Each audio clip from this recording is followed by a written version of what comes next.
Hi friends, ഇന്ന് നമുക്ക് ഒരു നോർത്ത് ഇന്ത്യൻ ഡിഷായ രാജ്മ കറി ഉണ്ടാക്കാം. അതിന് ചെറിയ കഷ്ണങ്ങളായി മുറിച്ചിരിക്കുന്ന സവാള, തക്കാളി, ചെറിയ കഷ്ണം ഇഞ്ചി, 2-3 അല്ലി വെളുത്തുള്ളി എന്നിവ മിക്സിയിൽ അടിച്ചെടുക്കാം.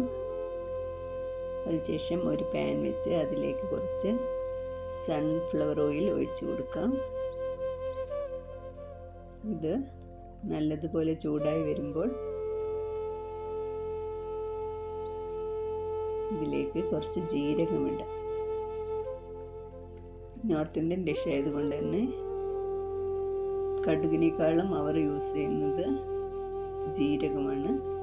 ജീരകം നല്ലതുപോലെ ചൂടായി പൊട്ടി വരുമ്പോൾ അതിലേക്ക് മിക്സ് ചെയ്തിരിക്കുന്ന തക്കാളി, ഉള്ളി, വെളുത്തുള്ളി, ഇഞ്ചി പേസ്റ്റ് ചേർത്ത്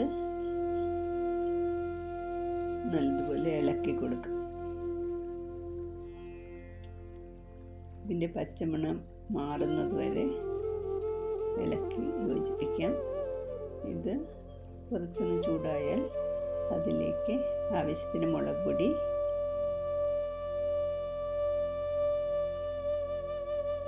ഹാഫ് സ്പൂൺ ഗരം മസാല,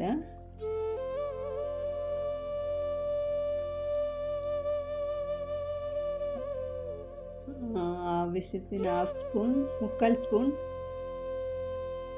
മല്ലിപ്പൊടി എന്നിവ ചേർത്ത് നല്ലതുപോലെ ഇളക്കുക.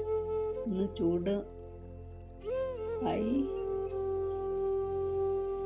ഈ മിക്സ് ഒന്ന് ചൂടായി വെന്ത് വരുന്നത് വരെ ഇളക്കി കൊടുക്കാം.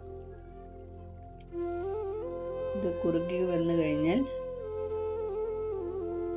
അതിലേക്ക് നമുക്ക് കുറച്ച് ചൂടുവെള്ളം ഒഴിച്ചു കൊടുക്കാം.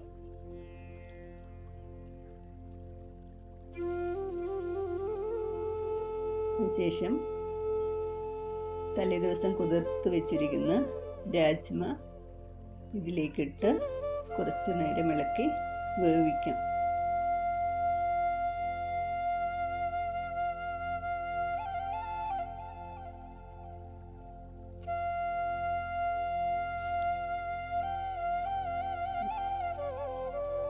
ഇതിൽ നമുക്ക് ബേ ലീഫ് ചേർക്കാം. കറിക്ക് നല്ല ഫ്ലേവർ കൊടുക്കുന്നതാണ് ബേ ലീഫ്.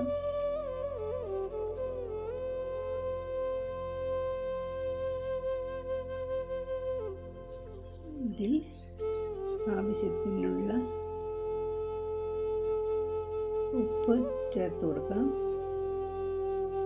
ഉപ്പ് ചേർത്ത് കുറച്ചു നേരം ഇളക്കി നല്ലതുപോലെ മിക്സ് ചെയ്യാം.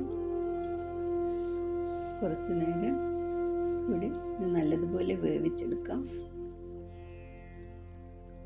ഇതിലേക്ക് കസൂരി മെത്തി, നോർത്ത് ഇന്ത്യൻ ഡിഷിൽ ഉപയോഗിക്കുന്ന ടേസ്റ്റിന് കൂട്ടുന്നതാണ് കസൂരി മെത്തി.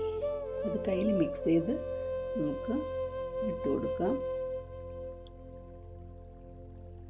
കറി ഒന്ന് തിളച്ച് വെന്ത് കഴിഞ്ഞാൽ നമുക്ക് അതിലേക്ക് മുറിച്ച് വെച്ചിരിക്കുന്ന മല്ലിയില കൂടി ചേർത്ത് കറി എടുത്ത് വെക്കാം. അങ്ങനെ നമ്മുടെ രാജ്മ കറി റെഡി ആയിട്ടുണ്ട്.